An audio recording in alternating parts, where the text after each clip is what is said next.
গতকাল থেকেই খানাকুলের হেলান গার্লস স্কুলে একটা চাঞ্চল্যকর পরিস্থিতি তৈরি হয়, কারণ সেখানে গ্যাস দুর্গন্ধে অতিষ্ঠ হয়ে ছাত্রীরা অসুস্থ হয়ে পড়ে। শতাধিক ছাত্রীকে হাসপাতালে নিয়ে যেতে হয় এবং তাদের কয়েকজনকে ভর্তিও করতে হয়, এবং যেটা খবর যে তাদেরকে বাড়ি পাঠানোর পর আবারও আজকে নতুন করে তাদের কয়েকজনকে হাসপাতালে পাঠাতে হয়েছে, কারণ তাদের অস্বস্তি ফিলটা আজকেও কিন্তু হতে দেখা গেছে। এবং বারবার এই হাসপাতালমুখী হওয়াতে গার্জেনরাও খুব ক্ষুব্ধ যে স্কুল কর্তৃপক্ষ কি করছে এই বিষয়ে এখনো পর্যন্ত পরিষ্কার হচ্ছে না যে কি কারণে ঘটনা ঘটলো, যার ফলে একটা ক্ষোভের জায়গা তৈরি হয়েছে গার্জেনদের মধ্যে। এবং যেটা খবর যে গার্জেনদের একাংশ তারা একটা ডেপুটেশন দিচ্ছেন শিক্ষা দপ্তরে যে এই যিনি প্রধান শিক্ষিকা রয়েছেন তন্দ্রা চক্রবর্তী, তাকে বদলি করতে হবে। আমরা কথা বলবো এলাকার জনপ্রতিনিধি যিনি প্রাক্তন প্রধান অরূপ দাস, এখনো তিনি জনপ্রতিনিধিত্ব করেন, তিনি কি বলছেন। অরূপ বাবু, আপনার এলাকায় এখন একটা ঘটনা খুবই চাঞ্চল্যকর পরিস্থিতি তৈরি করে রাজ্যের। আজকে প্রায় সমস্ত পেপারে খবরটা প্রকাশিত হয়েছে এবং আজকেও আবার নতুন করে হাসপাতালমুখী হওয়ার খবর রয়েছে। কি মনে হচ্ছে, কি হয়েছে অ্যাকচুয়ালি? যেটা প্রথমেই আমি ধন্যবাদ ঠাকুরবার্তাকে, তার সাথে যে সমস্ত মিডিয়া সকলকেই আমি ধন্যবাদ জানাই যে আলান বাজার কমিটি থেকে আরম্ভ করে আমার দলের সক্রিয় যারা কর্মী, আশা, ওয়ার্ড ডাক্তার, আমার অঞ্চলের সকলকে আমি ধন্যবাদ জানাই যে অক্লান্ত পরিশ্রম করে কালকে মানুষকে উদ্ধার করা গেছে।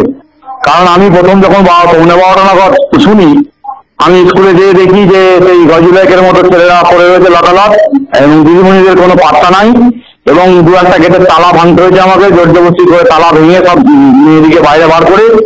যেই মেয়েগুলো অসুস্থ ছিল সেগুলোকে নিয়ে আমরা প্রথমে পর্দাস্তারের ওখানে এসপি সামন্ত ওখানে নিয়ে যাই। ওখান থেকে উনি বলেন যে আমার একটাই অক্সিজেন মাস্ক, তো ওনার ওখান থেকে দু একটা চিকিৎসা করে আমরা খানদা থেকে অ্যাম্বুলেন্স জোগাড় করি, এবং সমস্ত আমার অঞ্চলে যত কোয়ার্ক ডাক্তার আছে এবং আশা, নার্স, ফার্স্ট সবাইকে নিয়ে আমি সব নারায়ণপুরের পুরো টিম সমেত খানাকুলের পিএমএস থেকে আরম্ভ করে সমস্ত ডাক্তার, হারুন সাহেব থেকে আরম্ভ করে সকলকে 105 জনকে আমরা অ্যাডমিট করি ওখান থেকে।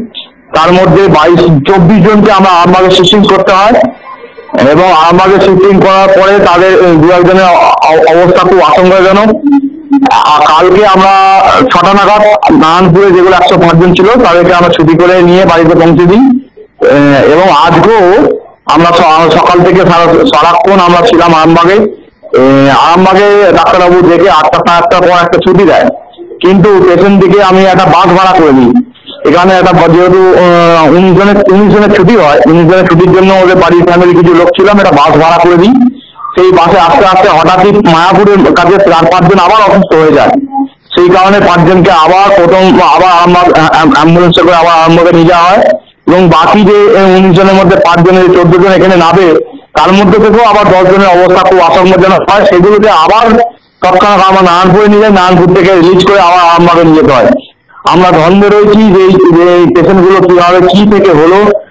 প্রশাসনও তার দেখছে, ফায়ার ব্রিগেড এসেছিল, ওসি সাহেব নিজেও আজকে ছিলেন, এলাকার বিধায়ক সাহেব ছিলেন, আমাদের আরামবাগের সাংসদ ম্যাডাম আরামবাগে গিয়েছিলেন, এবং স্বপন নন্দী সাহেবকে আমি ধন্যবাদ জানাই কালকে যেভাবে ওরা অত্যন্ত পরিশ্রম করে পেশেন্টগুলোকে ভর্তি করেছে। এবং সত্যি দুর্ভাগ্যজনক যে আমাদের যিনি হেডডি আছে স্কুলে তন্দ্রা চক্রবর্তী, ওনার এতই দুর্ব্যবহার যে আজকে পেশেন্টগুলো যখন গাড়ি থেকে নামলো, কোনো স্টাফ থেকে আরম্ভ করে উনি স্কুলে ঢুকলেন পুলিশ প্রশাসন নিয়ে, কিন্তু যে বাচ্চাগুলো নামলো হসপিটাল থেকে ছুটি হয়ে, একবারও চোখের দেখা দেখতে এলো না যে বাচ্চাগুলো কেমন আছে। তো খুবই দুর্ভাগ্যের বিষয়। এবং আমার কাছে খবর আছে যেটা অভিভাবকরা প্রচুর বিক্ষুব্ধ। আমরা শুধু এলাকার শান্ত শৃঙ্খলার জন্য কোনো কিছু উত্তেজনা যাতে না হয়, ছাত্রীগুলো সব বাড়ি ফিরে সুস্থভাবে আসে সে চেষ্টা করছি, এবং ওই নিশ্চয় যাতে এই স্কুল থেকে তাড়ানো যায় সে চেষ্টা অভিভাবকরা করছে, এবং একটা পিটিশন দিয়েছে অলরেডি ইতিমধ্যে আমাদের সাংসদ দিয়েছে, বিডিও সাহেবকে দিয়েছেন, আমার এমএলএ সাহেবকে দিয়েছেন, এবং এডিআইকে দেবেন, এসডিও ম্যাডামকে দেবেন, এবং রাজ্যের মুখ্যমন্ত্রী পর্যন্ত চিঠিটা যাবে। তো এটাই হচ্ছে এলাকার অভিভাবকদের যে এই দিদিকে এখান থেকে হটাতে হবে, নাহলে স্কুলের পরিচালনার অবস্থা খুব খারাপ, পরিকাঠামো খুব খারাপ। এবং পার্শ্ব শিক্ষকরা তারাও অভিযোগ করেছে যে দিদিমণি কোনো রকম ভাবে সহযোগিতা করেনি। যদি 8 ঘন্টা আগে তালাটা খুলে দিত তাহলে অনেকগুলো মেয়ে অন্তত হসপিটালাইজ করতে হতো না, তাদের শরীর খুব ভালো থাকতো। ওকে ওকে, দেখা যাক কি হয়। যে ডেপুটেশন দেওয়া হচ্ছে বা বদলির দাবি যেটা তোলা হচ্ছে সেটা কি কার্যকরী হয়, কবে হয় সেটা দেখার বিষয় রয়েছে। যদি আমরাও কথা বলতে চেয়েছিলাম হেডমিস্ট্রেস চন্দ্রা চক্রবর্তীর সঙ্গে, তিনি কিন্তু আমাদের সঙ্গে কথা বলেননি, কোনো মিডিয়ার সঙ্গে ঠিক মতো করে কথা বলছেন না, তিনি সবকিছু যেন এড়িয়ে যাওয়ার চেষ্টা করছেন। দেখা যাক পরিস্থিতি কোন দিকে গড়ায়।